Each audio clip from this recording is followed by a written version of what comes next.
All right, everybody, welcome back to the farmstead.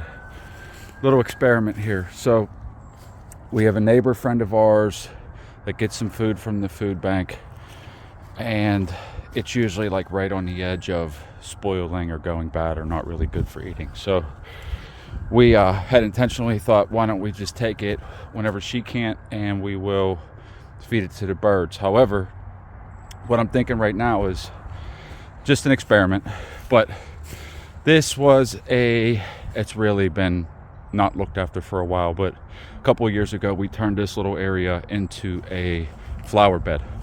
Flowers still pop up here and there, but I had an idea, I'd say it was about a month ago, to try the same thing with onions. So onions right there.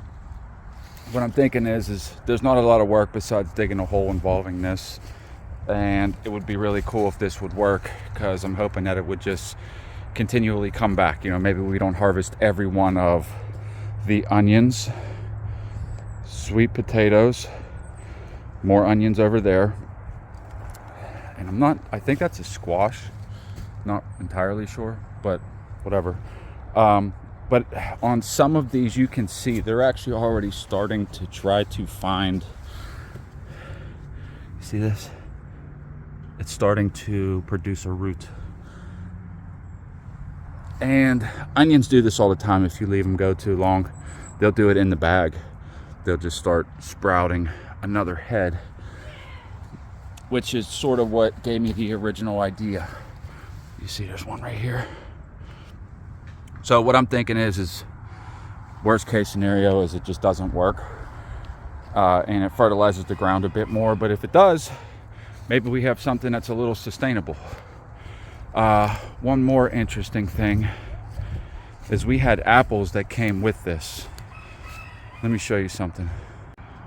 So these apples came with all that stuff. And I'll tell you the most interesting thing. Now, we haven't eaten any of these just because we had some apples and we thought I chop them up and I feed them to the birds and to the deer. So I just threw the carrots here, but these apples have been here for a couple of days, and I know the deer have been here.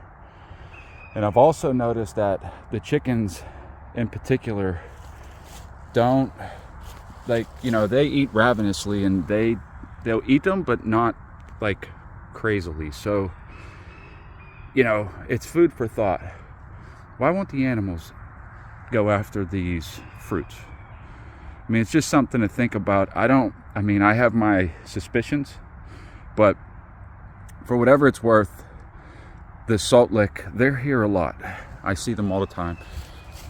We get extra apples and corn and stuff. We just feed them, help them through the winter, and I really don't know, but I have my suspicions on why the animals are not trying to eat these apples. So with that being said, cautionary tale, keep that in mind when you get your own produce from the store. You guys have a good day.